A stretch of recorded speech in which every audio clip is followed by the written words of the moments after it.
Before we begin, I just need to give a shout out to That Works.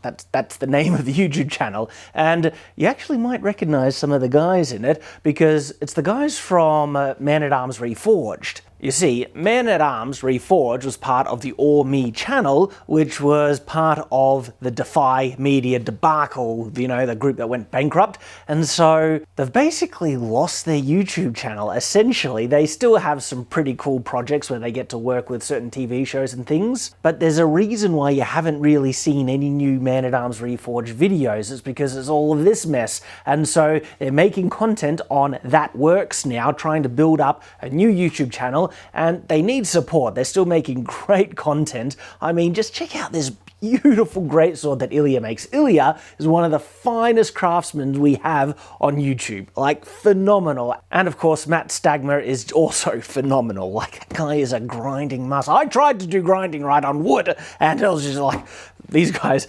amazing stuff, making great content. So please go check him out. There's a link in the description, and please do subscribe.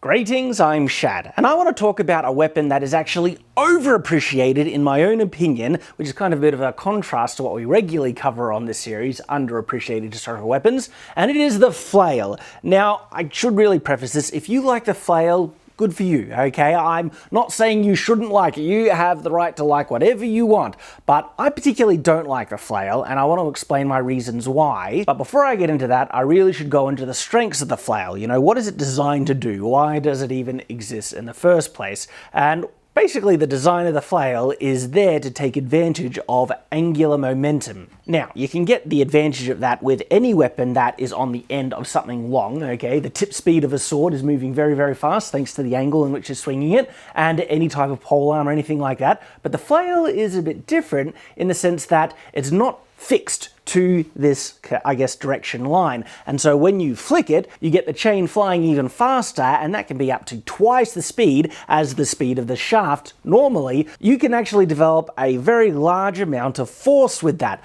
But is that necessary? Well, I'll go into that a bit later. The other big advantage of the FLAIL is the fact that, again, it's not on a shaft, it's on a chain, and this can be very, very useful in getting this dangerous, heavy object, whatever you have on the end of this FLAIL, because sometimes there could be multiple kind of weights on the end, like two, which doesn't really make sense, because when you swing a FLAIL, the momentum just pushes those two weights together, and they'll strike together anyway, and so there's really no point in having two. And having two chains just doubles up the weight, where you could have a larger, you know, heavier object on the end with the same size chain, so it's not as heavy, but then you're essentially striking with as much force, so yeah, double ones, that does make sense in my opinion. But anyway, when you strike at an opponent and say they try and block in a conventional way, usually, the reflex when you block is just put your weapon in the way of the other weapon, and if you can block on the shaft of the incoming weapon, you will stop the main attacking end, but not with a FLAIL. If you block and the chain simply hits your weapon or hits the edge of your shield, that big heavy weight is going to swing around and hit you regardless.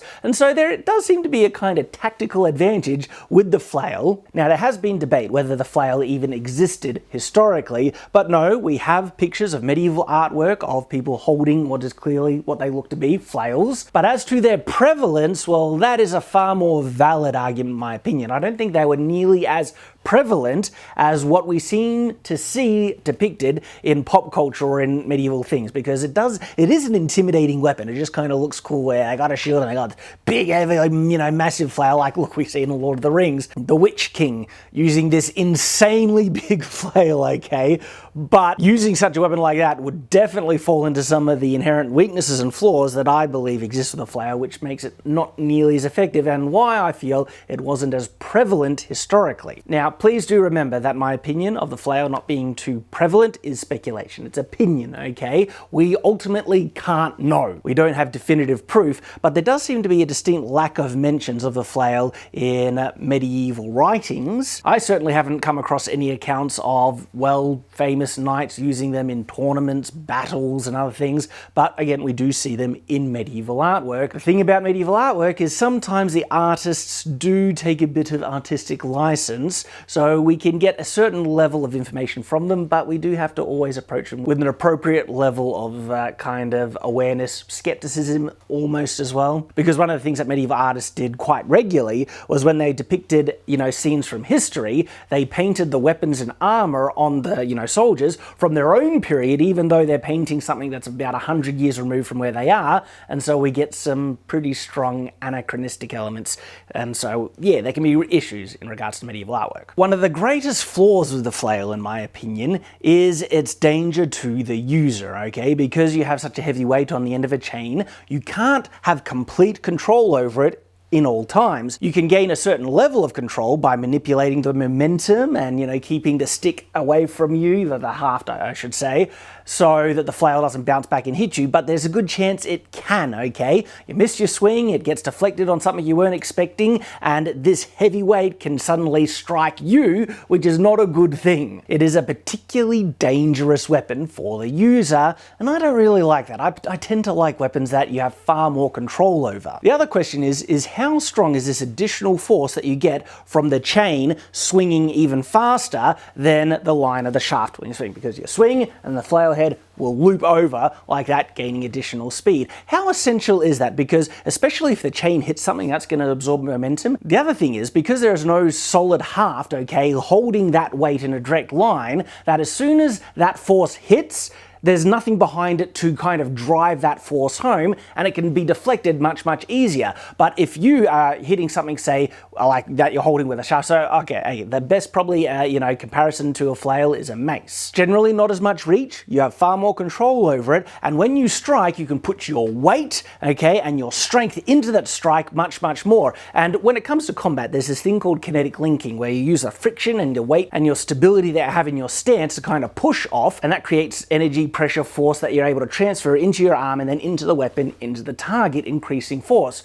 You won't get any of that with a flail at all, because there's no solid connection between the actual striking portion and the area in which you're trying to generate all the force, okay? It's just the momentum and the weight of the striking portion, the head, by itself. You do not get to employ any of your own weight and strength apart from just accelerating it and swinging the thing, so that doesn't necessarily mean that it's going to be as effective as a mace. I would actually love to see tests. Now, I do expect the flail is probably still going to be able to develop more force, but I think the force you could generate with weight strength behind a mace hit would still be very, very high, and perhaps easily enough to do the job. And if you have enough force and damage to do the job against your opponent, especially, if they're on armor, well, then there's no real point with the flail except that fancy kind of, tricky tactic you can use about the chain looping over someone's defense. Having said that though, that tricky tactic you can use with flails doesn't mean that it's going to be effective all the time, okay?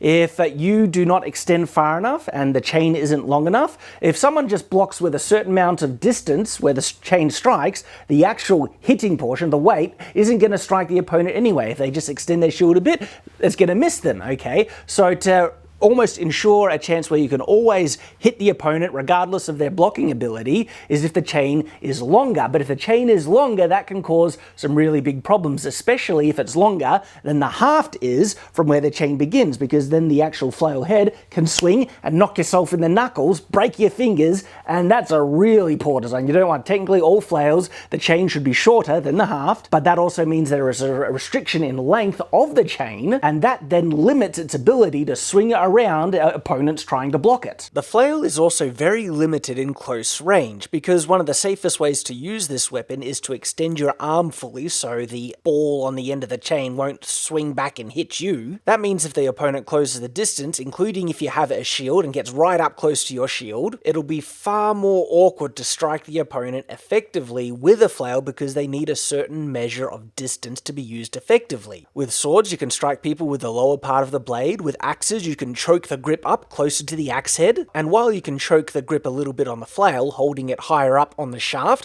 that puts your fist closer to the ball and chain and a greater chance that the heavy striking implement can hit you in the knuckles, and no matter how high up you choke the shaft of the flail, you can't hold it close to the chain. The chain is always going to need a certain amount of distance to be used effectively, and if the opponent is right close next to you, I actually don't feel you have enough room to use it effectively, and any strikes you can land on your opponent won't have nearly as much force as you would want. Another comparison between the mace and the flail is the size of the striking head, okay? With the mace, it generally seems they can get away with a heavier head, okay, than compared on a flail. If you look at some of the most realistic kind of depictions of a flail with the weights that they have on the end, sometimes those weights are really small, and even with the additional momentum that you can get through the swing and it being on the chain, because they're smaller, they won't be able to have as much force because, of course, momentum is the result of both mass and velocity, and yes, it seems like there'll be greater velocity speed in the swing, but with less mass, that means less momentum overall, less impact force.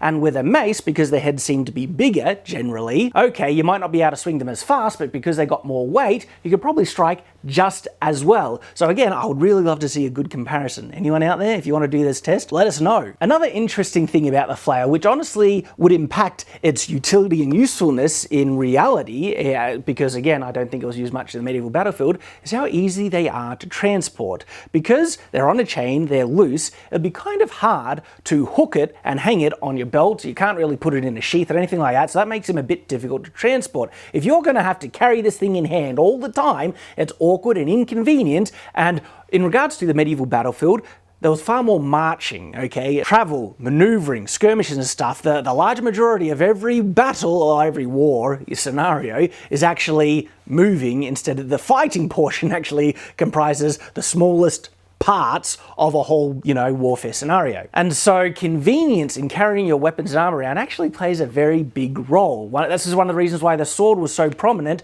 over other weapons for self-defense, because it's so darn convenient to take with you, and then it is very effective and very versatile. With a flail, you're gonna have to put the haft in one end, and then you're gonna have to kind of hook the heavy weights on one end, and you have the chain kind of swinging around, clattering, making noise and getting in the way. It's just wholly inconvenient. And then if there are weapons that are equally as effective, and if the main advantages of the flail aren't nearly as great as we might assume, swinging around, and if the size of the chain affects that, very few soldiers are going to pick the flail over other weapons that are more convenient and just as effective, and in some cases more effective. So for these reasons, I think the flail is wholly overappreciated when the medieval period is depicted and people are showing weapons and stuff like that in video games, movies, and everything. So yes, these are my reasons. I don't like the flail. I think we should, bring down its prominence that we see. But anyway, those are my thoughts. I'd love to hear your thoughts. Do you like the flail? Why? Why not?